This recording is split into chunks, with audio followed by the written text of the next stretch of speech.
Saudações desse seu coração maravilhoso.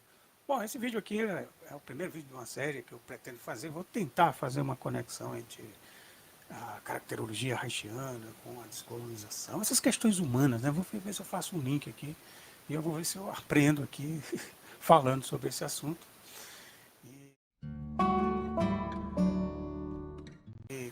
Eu quero, antes de entrar direto nessas questões da caracterologia, eu vou falar, começar falando sobre a questão do narcisismo. Depois é que eu vou entrar nesses aspectos caracterológicos e vou tentar fazer alguns links aqui para aprender. Eu vou colocar aqui como um aprendiz, tá? Não vem aqui para ensinar nada, vem aqui para aprender. E sua participação é muito importante. Se você achar que tem coisas que deva acrescentar, coisas que deva tirar, me fala que a gente vai procurar melhorar o máximo possível, né? Aqui partindo do princípio que eu sou apenas um aprendiz e estou aprendendo aqui junto com você. A gente vai pensar em comunhão aqui, né? A ideia é essa, né? Mas é claro que eu estou aqui colocando, né, a minha opinião, o que, que eu acho, ou então tentando construir um pensamento nesse sentido, né? Então, para a gente falar de narcisismo, primeiro eu tenho que começar a falar sobre o mito de Narciso, né? Narciso e Eco. Mas antes de falar desse assunto, é interessante, é muito importante que a gente também faça uma ressalva. Que nós nos constituímos enquanto sujeitos ou sujeitas numa sociedade colonizada, onde foi imposto um modelo, um padrão de mitologia que é o padrão, né, da cultura europeia, né? É mais dos rapsodos do que os griots, né? Então, ou seja, a gente tem que fazer esse parênteses para que a gente possa contextualizar de onde que a gente está falando. Claro que a gente tem que cada vez mais trazer as informações da nossa própria origem, da nossa própria cultura. Que cultura é essa? Se a gente for observar, a nossa cultura autêntica mesmo, a cultura indígena, a cultura que é chamada africana, que é chamada indígena. Porque, na verdade, esse continente aqui foi batizado de índio, de indígena, de Brasil, de América Latina, pelos colonizadores. Mas isso aqui é outra história, aqui é a Biayala, Pindorama e por aí vai. Já aquilo que se chama de África, aquilo que foi denominado de África, também é uma complexidade de povos, de culturas, que foram também colonizadas, ou seja, que foram expropriadas, que foram invadidas, que foram assoladas. Então foi imposto para nós esse modelo. Agora, só que tem uma coisa que a gente tem que levar em consideração, porque você vai me perguntar, mas aí por que você vai falar da cultura grega? Aí onde está a questão. Por quê? Tem uma coisa que é a arte.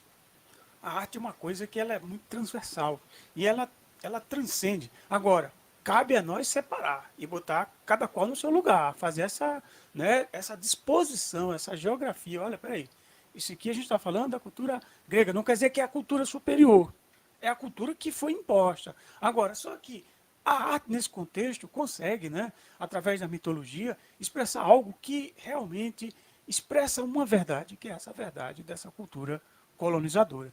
E eu penso que esse mito de Narciso ele é muito forte, né? Assim como o mito de Édipo também. Né?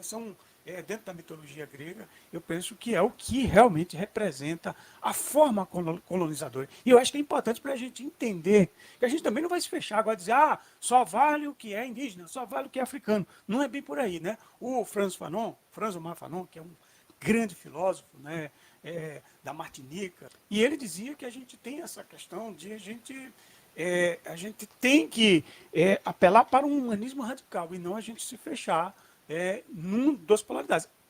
Claro que a gente tem que descolonizar, claro que a gente tem que quebrar. O Fanon até usava essa fala até um pouco forte, dizer, a gente tem que matar o branco dentro de nós para que a gente abdique dessa coisa da nossa negrura, para que a gente busque um humano, né, radical. Isso é uma interpretação que quem faz, inclusive, é o Davidson Fanon. Né? Ele não fala no sentido de matar, no sentido literal, mas é no sentido metafórico, de matar toda essa construção que foi imposta para a gente pensar dessa forma. Né? Então, acho que é isso que a gente vai fazer aqui. A gente está aprendendo mesmo, né? Então pode ser que esteja errado, pode ser que depois eu mude esse assunto. Né? Então, vamos lá. feito essa ressalva, né, vamos começar a falar especificamente dessa mitologia. Né? O mito de Narciso, até onde eu sei também, inclusive você pode até me corrigir, mas é um mito que muita gente conhece, né? Você pode até achar até redundante. Mas para quem não conhece, para quem nunca ouviu falar, eu vou tentar aqui falar um pouco sobre esse mito. Né? Para a gente falar do mito do Narciso, a gente tem que falar de Eco.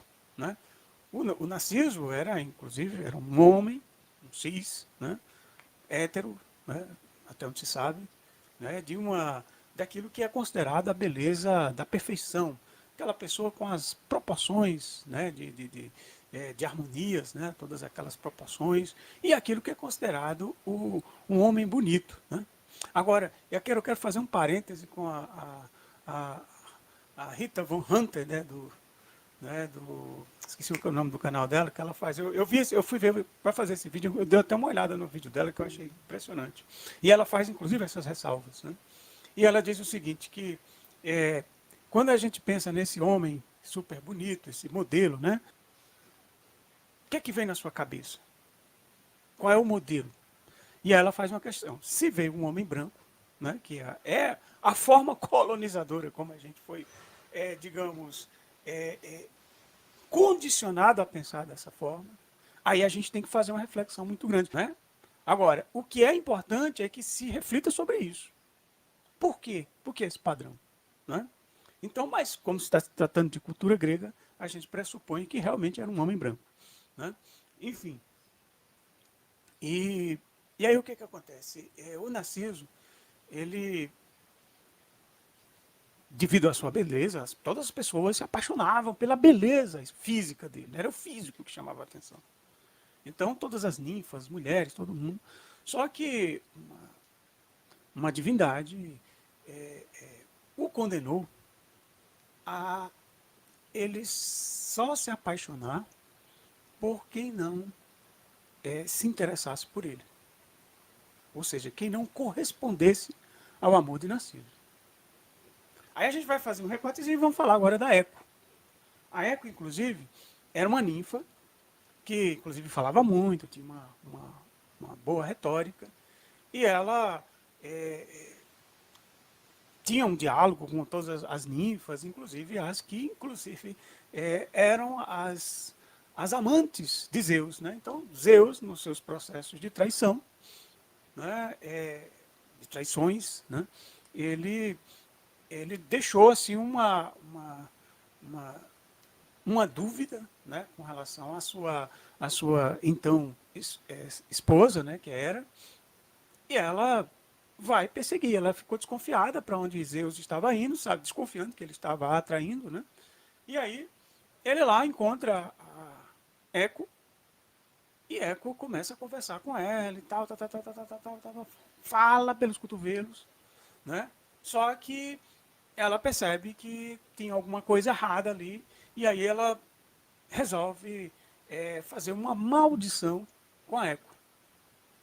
E essa maldição era justamente fazer com que ela não conseguisse mais originar uma palavra, uma frase, ela não conseguisse mais falar, não construir um pensamento com uma fala, né? Ou seja, uma fala. Então ela é condenada a repetir as últimas palavras que ela ouvia de alguma pessoa. Então, nesse contexto, aí a gente volta para Narciso. Só que, como todas as ninfas, mulheres, todo mundo se apaixonava por Narciso, ela encontrou com Narciso, mas ela não conseguia dizer que gostava dele. Né? E aí, um vidente chamado Tiresias, se eu não me engano, acho que é Tiresias, me perdoe se eu estou pronunciando errado. Ele, inclusive, previu, né, que o Narciso, sua vida terminaria quando ele se apaixonasse, quando ele visse a sua própria imagem. Então ele não sabia, ele não se via dessa forma. Né? Mas ele sabia que todo mundo se apaixonava por ele. E aí, um certo dia, ele vai caminhando pela floresta. Aquela história, né? Acho que se você porventura não conhece, é, é, eu sugiro que isso aqui serve apenas como uma pista, como apenas um elemento para a gente gerar uma compreensão, né, sobre esse assunto, para a gente falar sobre narcisismo. E aí ele foi caminhando pela floresta, chegou na beira do rio e de repente viu a sua imagem. E quando, ao ver a sua imagem, né, ele começou a achar a coisa mais bonita do mundo. Ele se apaixonou pela própria imagem.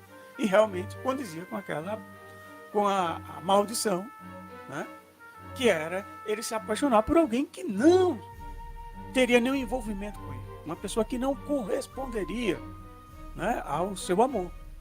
Então tem aquela história, para quem não conhece, ele vai lá, cada vez mais chegar nessa voz. E aí a ninfa também, a Eco tenta falar com ele, mas quando ele diz como você é lindo, aí então só ficava só lindo, lindo, lindo, repetia. E aí a Eco ficou muito triste por conta dessa ruptura, né, por não ser correspondida ao amor do Narciso, e ela vai se trancafiar numa caverna. E aí vem esse mito de quando a gente chega numa caverna, olha como é poético, é bonito, né? E ela tem esse eco, a gente fala e a voz, né, se reverbera, né? Então é nesse sentido. E aí o Narciso, ele termina se afogando na busca de sua imagem, de tentando encontrar essa pessoa a qual ele não conseguia despertar um afeto, não conseguia encostar nela. Ou seja, era um amor absolutamente pela imagem, ou seja, por aquilo que vinha de fora e não aquilo que vinha de dentro. Ou seja, é um amor superficial, né? E aí, nesse contexto, ele se transformou numa flor que hoje é chamada de Narciso, né? E Eco está confinada às cavernas, né? Então, como toda mitologia, tem toda essa analogia, essa coisa, né? Que é bonita, né? Que é interessante. Assim como também a mitologia dos Yorubás, né? A mitologia africana, a mitologia aqui dos povos originários aqui são também incríveis, né? Que a gente também pode, a gente deve, inclusive, pode e deve falar por aqui, né? Então, nesse contexto, é interessante a gente observar, porque através desse mito a gente pode ter pistas muito interessantes para a gente estudar como a gente se constituiu enquanto sujeito, enquanto pessoa, né? E aí a gente vai pegar esses elementos para a gente, através dessas metáforas, a gente compreender por que o mundo ecoa um padrão de dominação, um padrão de beleza, um referencial de humano, que a gente é construído no nosso imaginário, né, um modelo a ser seguido. E isso é de uma forma também subjetiva, como um mito, não é uma coisa que está escrita. A gente é formado para ser um macho branco, rico, famoso, poderoso e por aí vai. Isso não significa que isso vai fazer a gente mais humano, mais feliz, mais íntegro, mais potente. Externamente, na superfície, sim. E aí tem um autor que eu acho muito interessante, que é o Lohen, né? Ele faz uma análise, inclusive eu vou até focar nessa análise dele, que ele mostra que, através desse processo do narcisismo, né, tem uma questão que tem que ser colocada aí, né? Porque através dessa questão do eco, da eco, né, repetir essa coisa, é como se ele não conseguisse trazer a sua voz, aquilo que vem de dentro. Como se ele conseguisse dizer que, se Eco conseguisse gerar uma frase, mudaria tudo isso, né? Se Narciso dissesse, eu te amo, né? Eco repetiria, e ele talvez se sentiria amado, porque o desgosto dele é que ele tenta amar alguém que não vai amá-lo. E essa é a grande questão. E ele é punido exatamente por não amar a si mesmo.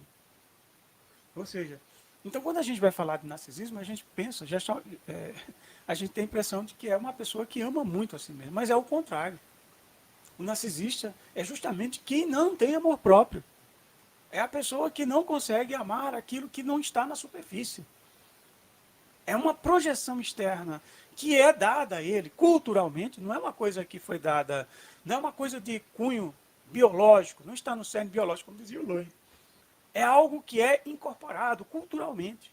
Isso está plasmado na família e na sociedade como um todo, para que se corresponda a esse padrão. E existe um eco de repetição colonial, onde a gente repete todos os valores que são considerados superiores. E aí, mesma coisa que a gente vai ver é com as estruturas caracterológicas, que a gente, basicamente, a nossa vida é um eco do reflexo dos primeiros sofrimentos psíquicos que a gente passou da gestação até mais ou menos ali os 7 anos. Aliás, podemos dizer até o final da adolescência. Esse processo de formação e amadurecimento caracterológico, na verdade, vai ecoar, a gente vai repetir, porque o eco é uma repetição. Vai repetir tudo aquilo que, digamos, que é uma lente que você coloca para você enxergar o mundo a partir do eco do tipo de trauma e que grau de trauma você viveu naquele momento. Agora, uma coisa muito importante para a gente ver isso é que o narciso era muito bonito no exterior. Se a gente for olhar, a nossa cultura ocidental ela é muito pautada no estética. Inclusive, existe a estética de um padrão de beleza. Não que as pessoas tenham culpa pela sua cor de pele, não existe isso. Como diz a Lia Weiner-Schuckmann, ninguém tem culpa, né, da cor da sua pele, do formato do seu rosto. A questão é que, nesse olhar colonial, se criou todo um padrão para você encontrar na diferença em outra pessoa uma desigualdade. E aí, pelo narcisismo, você se sentir superior ao outro. É aí onde está a questão. Porque se não houvesse essa questão de superioridade, tanto faz se olhar para uma pessoa, se ela é preta, se ela é branca, se ela... O que ela é, se ela tem um nariz grande, isso não importa. É como se você, de repente, você não vai se achar melhor do que o outro, porque o outro tem um pé um pouco menor, um pé um pouco maior, uma orelha um pouco menor, um pouco maior. Se houver isso, já existe uma esfera que a gente poderia dizer já complicada, que entra nesse processo dos preconceitos. Ou seja, que já entra nessa gama, né, do narcisismo. Essa distorção da realidade. Essa visão distorcida. Esse é o que interessa. Essa visão que é construída, que faz com que pessoas se sintam superiores ou inferiores a outras pessoas. Então, o importante da gente olhar nisso é que, por fora, tudo é muito bonito, que a sociedade, você vê que essa sociedade é uma produtora de estética, ela vive produzindo estética, padrão de beleza e tudo mais, e por aí vai. Agora, é importante que, se você for olhar no fundo, tudo isso é fruto do narcisismo. E esse narcisismo é importante que a gente desmascare para que a gente veja o quê? Aquilo que o Fanon fala, que por trás disso que é a monstruosidade. À medida em que você escraviza um outro ser humano, à medida em que você se sente superior, por outro lado, você esconde a sua feiura, projeta a sua feiura no outro, a feiura que você não quer ver em si, você projeta no outro. E aí você também é castrado, inclusive até da própria feiura. E aí cabe a gente tentar desmascarar essa feiura, a gente botar as claras, para a gente poder enxergar o que é realmente essa beleza que é dada, essa imposição de beleza que é dada nessa sociedade contemporânea, nessa sociedade colonizadora. É isso que nos interessa, é esse o propósito que a gente quer colocar aqui nessa série de vídeos. Né? A gente vai trazer um caráter mais psicológico, né? Com base mais na caracterologia haitiana. E aí a gente vai fazer essa discussão. Não sei se vai dar certo, não sei se vai funcionar, se vai ser relevante para você, mas pelo menos é uma tentativa. Né? A tentativa é essa, da gente encontrar aquilo que é verdadeiro. O verdadeiro que vai além, que é uma coisa da arte. Porque a arte ela não está interessada nessa harmonia de proporções, do padrão de estética da beleza italiana.